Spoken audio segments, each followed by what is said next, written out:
Well, this is us, Demigod Media. Welcome. Tell us what you think. Hello, everyone, and welcome to Timmy God Media. And you know why we do this? So we can encourage more people to spend time with themselves and, you know, understand the beauty of their mind or maybe the terror. Understand the beauty or see the beauty of the world around, at least the ones you can see. You know, we are here on the earth. I think a lot of people would um, be born and die without exactly observing the things around them per se because there's too much distraction. We're not exactly, we are on earth, but a lot of people are not living on the earth. A lot of people are living in the metaverse. So this is just to encourage us to spend more time in reality, firstly in your mind. This is more of, spending time with your mind. So today will be our focus will be on one question, and that is, do you think the human mind can be read? Hmm. Do you think we can read the human mind, or do you think we can read the mind of a lot of creatures? So, anyway, share in the comments your thoughts and let us know what you think. Subscribe, share, like for more videos like this, and just continue listening if you want to hear my thoughts. I'm sure a lot of you are like, why do I want to hear your thoughts? Hmm, it will give you the that comfort that maybe someone thinks like you, or at least maybe better, you think better than me. So there's that. So the thing is, here's my worldview, or here's my view of the universe, the sequence of events. I think the universe operates on a series of mathematical equations, right? For each For each portion of creation, it has a mathematical equation that guides it, and there's a sequence, or there's a relation between each equation for each system of creation. There's a relation. For example, if you look at our solar system, for example, you'd see that the Earth itself has its equation of operation, but also the solar system has its own equation of operation, and there's a point of relation between the Earth's working principle and the solar system's working principle. And I think it also cascades that way throughout the universe. So, what's the point with this? Is that there is an order to the operation of things. Yeah? There's a way things work. There's a way things work, all things, right? And this is why, at least things that are sustainable, even things that are or that appear to be unsustainable, I think there's a way they work. There's a system that keeps them working the way they do. But anything that you see that is sustainable has um, a mode of operation. Yeah, it has a mode of operation. And once you can figure out the mode of operation, I think you're already reading its mind. And hence, you may be able to influence it to probably work better, or maybe when it tries to stop working, you can influence it to keep working. So there's that. So if you look at the human mind, if you have spent time observing humans, you would find that we are largely predictable, right? We have set of emotions that we can feel, a range of emotions that we can feel. And for each of those emotions, there are series of actions that can stimulate. the response of those emotions, if you get what I mean. Yeah. So from there, you see that the human mind is, or maybe readable. I think the human mind is readable. I think the human mind is predictable. And I think the human mind is influenceable. Yes. So, how does it work? I'll try to be as basic as possible, right? As basic as possible, so that this would encourage people who may not have scientific background or whatever to still sit and think about things. You do not exactly need scientific background. I mean, these people that we call scientists, Isaac Newton and the rest, how did they come about these scientific procedures? They actually sat down and thought, right? They sat down and thought as well to observe things and then see how repeatable things are. So this is just to encourage that you may not need scientific background in the academic sense to be able to follow through on this kind of thoughts. So if you look at the human mind and the human body, psychologist, please allow. Give me this one. So if you look at the human mind and body, you would find that um, there are things that I call chemical banks, but the professionals might call them hormonal glands. But let's call them chemical banks for the sake of simplicity. In this video, chemical banks, where specific chemicals are kept, and the release of certain chemicals in your body will make your body react certain ways, right? Action and reaction, basically. So, and then when you have more than one release of certain or of series of chemicals, it will give you certain results. Your body would respond in a certain way, maybe happy, maybe sad, maybe depressed, maybe, I don't know, angry. So, chemical banks. So, our body contains chemical banks, and these chemical banks control our emotions, right? And these emotions controls, maybe, but influence our actions, not necessarily control, but they influence our actions. So, look at the chemical banks now. They contain chemicals, right? They contain chemicals, and these chemicals contain atoms, electrons that have energy state, right? The smallest particles, the chemicals in the chemical bank contains particles, in teeny bits, and each of these particles have energy. They have power, in a sense. They have energy, and so in a sense, we can say that each chemical has an electromagnetic field that it gives off. Say, let me quickly divert now.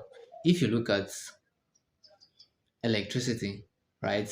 The electricians or the physicists or electrical engineers will tell you there is a magnetic proportionality to the electric field, meaning wherever you see an electric cable, it has a bit of magnetic property around it, hence electromagnetic wave, right? Or electromagnetic field. So our body also contains teeny bits of electric signals, and they give off, I believe they give off electromagnetic waves, right? So whenever there is something that instigates the release of a chemical in your body that is usually not present, right? You know, when you are, and adrenaline is not usually present in your body, it's not usually pumping, right? There are occasions that cause the adrenaline bank, the bank that contains the chemical bank that contains adrenaline, to release adrenaline. There are certain events that instills that, yeah. And whenever adrenaline is released, it is typical to expect that the energy level of the body or the electromagnetic wave field around the body changes, right? The energy level of the body would experience a change. because either extra energy has been released or less energy has been or energy has been depleted. Either ways, you find that the energy state, right? Your body contains energy, electromagnetic wave. Something is giving off, right? So anytime there is a release of a new chemical or series of new chemicals that control maybe happiness or joy or sadness or anger, whatever, you'd find that there's a change in the energy level of the body. There's a change in the electromagnetic field of the body. So I think that if we can measure, probably from a distance, I don't know, not something plugged into the body. If you can, if it's plugged into the body, of course, it might alter, the energy reading. But something from afar, if we can read the energy state or the electromagnetic wave that is being given off from each individual or from an individual, I think we'll be able to predict fairly the type of emotions that is currently going through an individual at a particular time. We may not, from my perspective now, at least with the teeny bits of knowledge that I have now, we might not be able to get in detail the thoughts going through the person's mind, but you know the quality of emotions that the person is feeling at the moment. So you'll be able to determine if a person is a threat or if a person is about to do something good or it's not a threat or something like that. Basically, that's basically from my perspective. Now, cascade it to a more professional level. Those who have a great idea of psychology, of the human mind, of the human brain, and of the human body, what do you think is possible? And here's the thing, eh? The body doesn't only respond to the human mind. Of course, you know that the body responds to the human mind. When you think of certain things, you know, chemicals are released in proportion to what you think of. If you think of joyful things, chemicals are released. If you think of things that would make you angry, the proportional chemicals are released in your body to be able to either protect you or keep you alive, you know, according to the emotions. So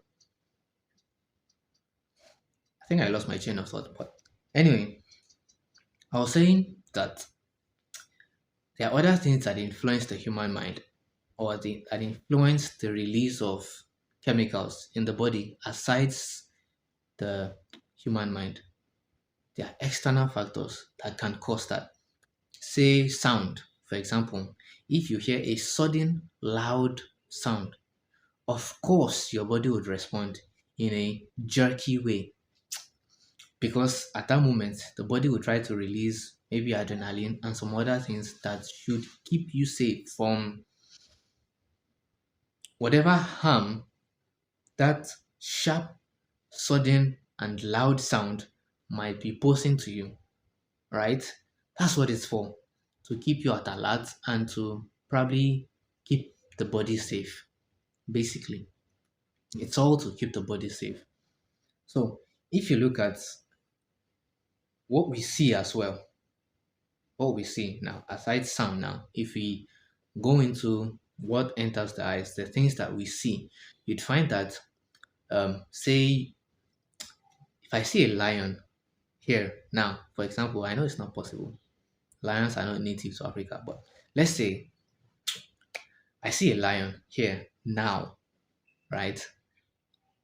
Even if it is silent, immediately I see it. Fear, chill, adrenaline, everything. My senses are heightened already. Chemicals are released into my body, right? The energy state of my body changes instantly because of what I see, right? My body responds to what I see immediately. So we've established sight, sound, and mind, the things that can alter the energy state of the body or the electromagnetic um, level field of the body. So, considering this, do you think it's not possible for humans to be influenced via sound or via the things that we see? Like our emotions can be influenced. I mean, for a while, I when I was going through or scrolling through social media, you'd find that you have series of um, videos or information on the internet, and they instill or they propagate or stimulate certain emotions in you. And coming back, because these are unnecessary emotions. If I was not on the social media, I won't even be feeling this. My body won't be strained, right? My glands won't go through this stress that is going through. So I started avoiding certain contents just to ensure that my body remains at peace, right? There's that. It might not be intentional for the algorithm or whatever, but it's there. It's there. So you find that to a degree, the human mind and the human body can be predicted because our body operates based on certain principles. It has a mode of operation. Everything has a function, and for every to get a certain reaction, there must be a certain action, and for certain actions, there must be certain reactions.